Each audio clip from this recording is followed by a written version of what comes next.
Number 2. Oop, almost mulligans. Perfectly fine hand.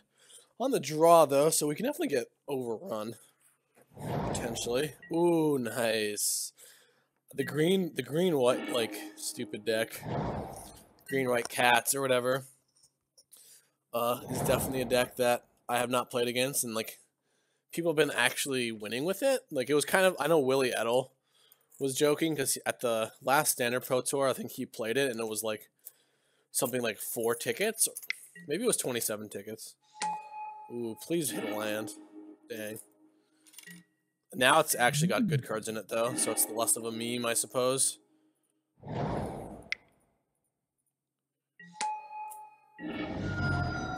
Okay. What did he reveal? Jade Light Ranger. Honestly, I could get crushed here if this becomes a 4. I guess a 4/3 Harvester actually handles. So I'm fine.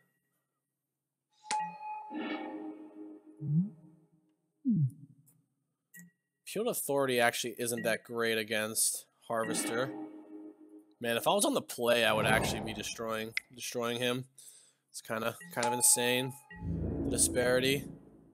Like now, if he's got a Thopter Arrest or Ixalan's Binding, taking a ton of damage. Though I guess if he does, it's not actually that bad because I just Chupacabra down the Jade Light. He can, I guess what he can do is he can just appeal this. Does it give trample? It does. Okay, yeah, he can appeal it and get in for a lot. Oh, no, he's not going to. Okay.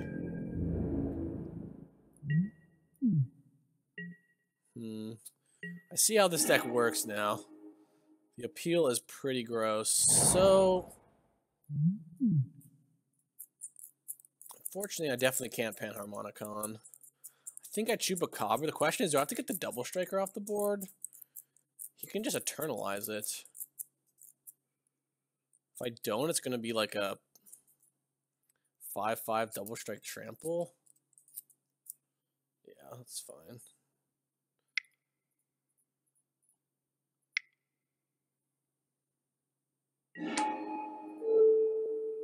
But then I just die to it next turn if he's got a land.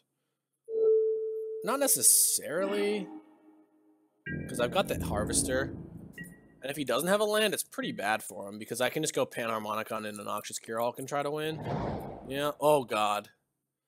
Well, that's terrifying. Yeah, maybe that was a mistake. Maybe I should just take the beating or whatever. I think I might lose now because of that decision. It's kind of a shame. So he can make it a 9/9 Double Strike Trample. Yeah, I think I'm going to lose. That was obviously quite stupid. Why am I so stupid? I suppose I could draw into like a Freebooter here or a Fatal Push. So I have a reasonable number of outs. Okay, we got the Fatal Push.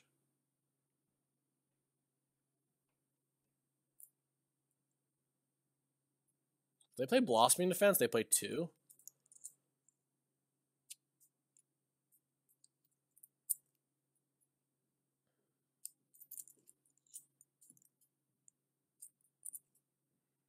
Guess I'll ship the Panharmonicon. I don't think I need it. I think I can beat the appeal. So that was lucky. Though I guess I could have hit Freebooter as well. Feel weird not attacking with the Harvester, but I actually only have 2 energies, so it's not like we absolutely need. It's not like we absolutely need to like use it right away, like attack with it every turn. Like if I had infinite energy, like I think helixing him every turn would be right, but since I don't think it really matters. Also, I get a free chump block with my champion, so that's pretty good. Okay, that's bad. Plays a Sacred Cat.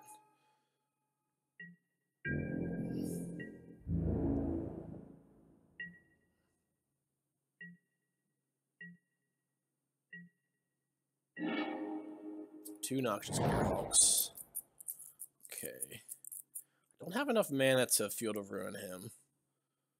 So I think I just hit something. I could Hostage Taker the Sacred Cat. But I think getting the Noxious Gearhulk down and just gaining more life and killing the biggest thing is good. Because the appeal is actually really not that scary. I think actually I don't think my opponent can come back, honestly. It taps 2 creatures, but the Harvester really minimized the effectiveness of it.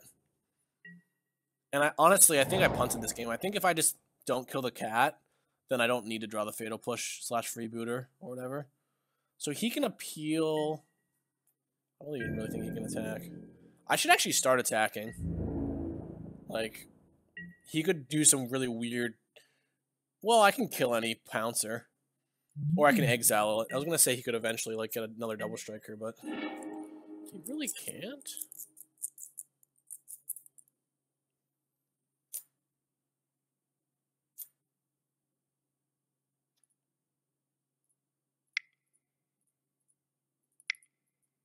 Guess we just play this.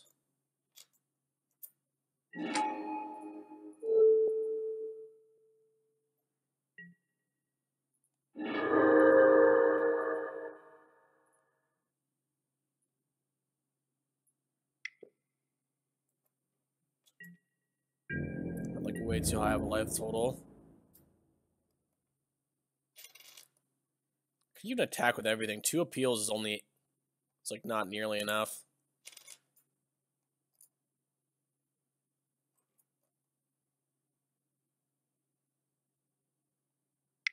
Probably, he just can't win. I was going to say it probably is right to attack with the Chupacabra too, but...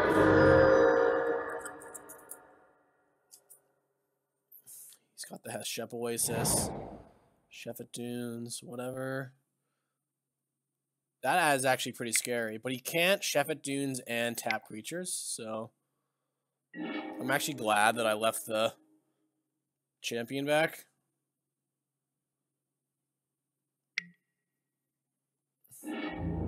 Yeah, it's like slightly annoying that he gains a life, but...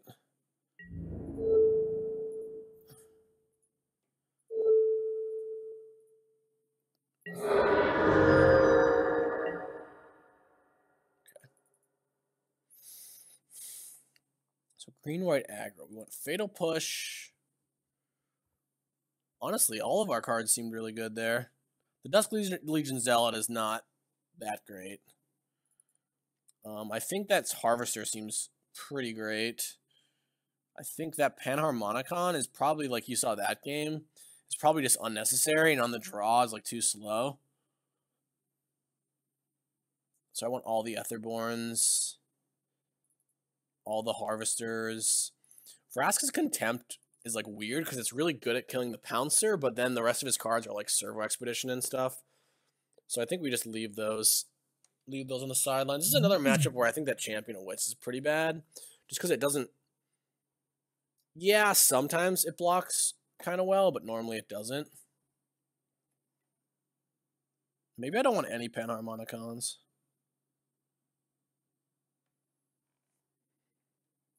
Yeah, it's probably better to just have Gaunty, honestly. Because I want more creatures to crew the Harvesters. Vraska's Contempt is interesting. I think this is what we're going to do. I think that Vraska's Contempt, when I'm on the draw, just lines up pretty poorly. Like, yeah, I can kill something with it, but how often is that going to be that effective? This hand is kind of borderline because I don't have anything to do on turn 3, but I think by turn 3 we should be pretty likely to hit. And Freebooter, I think Freebooter is like pretty nice against him because we can get a SRAM's Expertise or something, maybe break up his curve, and it's actually, like you see here, as a great blocker. I guess they do have Blossoming Defense, but we get to see the whole hand. He does have a Blossoming Defense. So what do I want to do here? If I take the Blossoming Defense, then he can't attack me.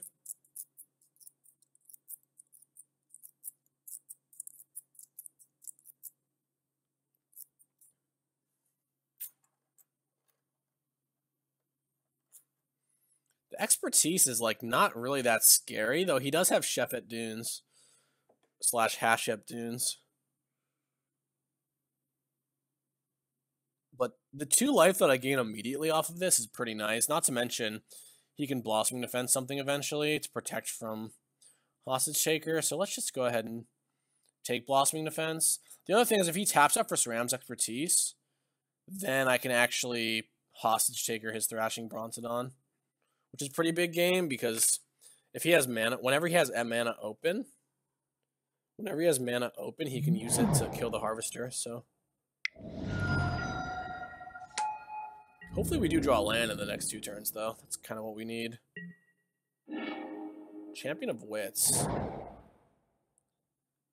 I think... Yeah, I'll just play the Harvester. I was going to say I could play the Champion of Wits, but I think that this just prevents it from attacking and has a huge upside if I do draw an untap land.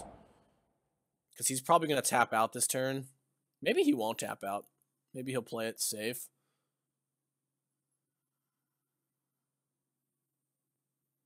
But if he doesn't, then we don't have as much pressure on us.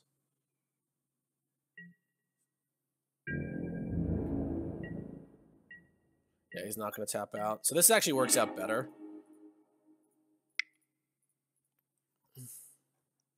This deck only plays 25 land, but with the Champion of Wits and the Dusk Legion Zealots, it actually, like, is pseudo more. Okay, well, we're just kind of bricking off now. So I don't think I need Noxious Gearhulk or the second Gonti. This is fine. Now if he wants to kill my Harvester, I have a backup. You started with a 3-land hand, right?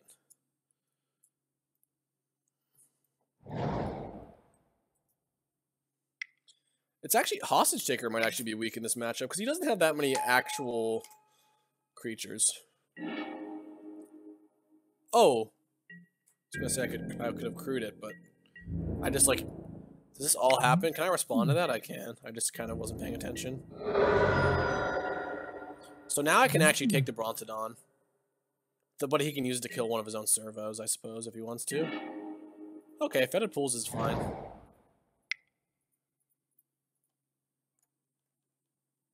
He does have the Chef at Dunes. So if he wants, he can like sack the Brontodon, but this is the same thing as last match where the Chef at Dunes is like, it's good, but it takes his whole turn and then I get to redevelop and it's like better for him to wait. Like the longer he waits, the more potent it is.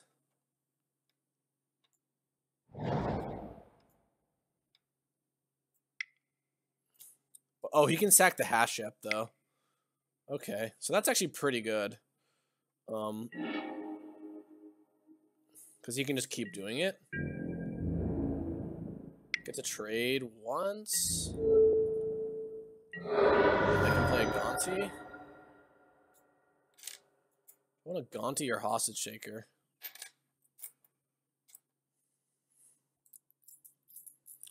Like if I Hostage Shaker, I'm going if I play Gonti, I'm going to 3 life, but he has to tap out to do it.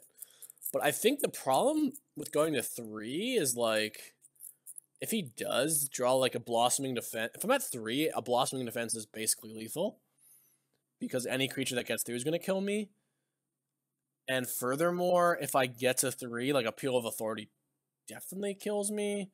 Even though it probably will kill me anyway. Like, I think that keeping my life total a little bit higher is better.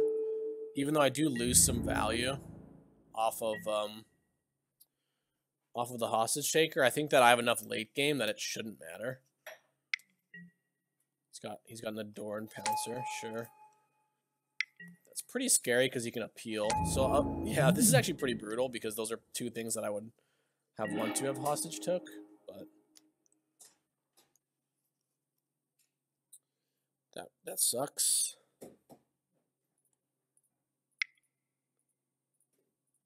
So maybe a slight misplay by me. I was playing around too much. Ooh, I like Ceram's Expertise. Play that next turn.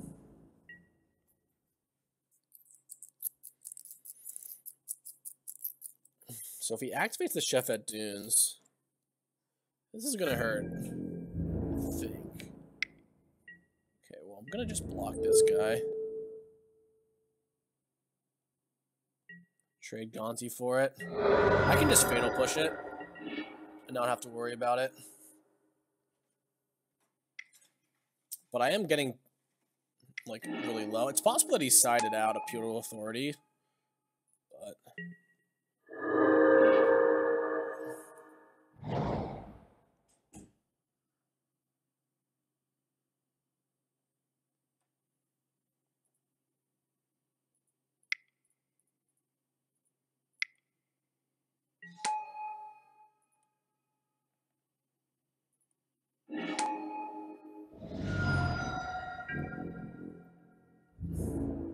I think I should just not Fatal Push, because he might, like, activate Chef at Dunes and attack with a bunch of stuff. Or if he's got a Putal Authority, I really want to be able to, like, fizzle it if he puts it on something else.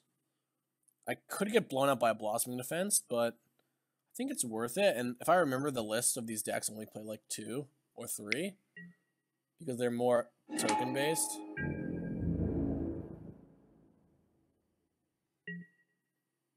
Okay, well, I'm definitely going to use it now. Am I? Yeah, I was gonna say it might not be right, because the gear I want the Gearhulk to, like, gain me more life.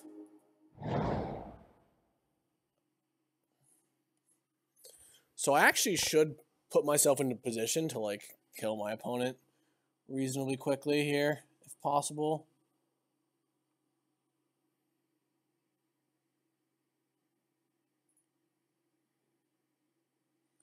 It's, like, weird, because I'm almost tempted to play the Etherborn, because if I play the Etherborn, then every turn I gain life means I'm less likely to die to an Putal Authority. And the Scarab God right now is obviously good, because I can get back Championowitz. It's, like, much more mana efficient that way, but does the 2 life matter? Scarab God gives me a bunch of toughness also, even though it's probably going to get tapped down. I think it's probably right to do this, because now next turn I can go Etherborn plus other stuff.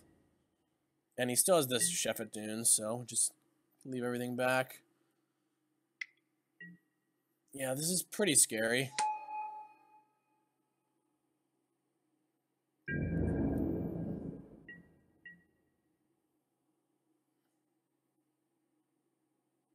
Upkeep. So I suppose I just return this Noxious Gearhulk.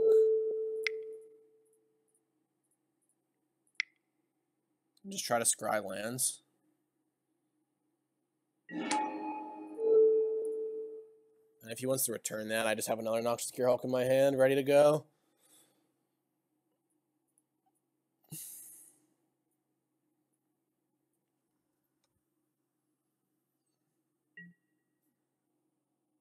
Yes. Ooh, that's good. That actually can kill the Chef at Dunes. He's going to naturalize that. Okay, sure. I'm actually very happy to know that that's the last card in his hand.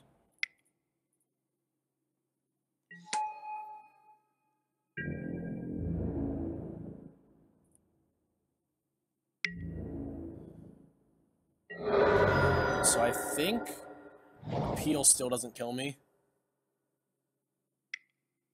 But now it definitely won't next turn, so...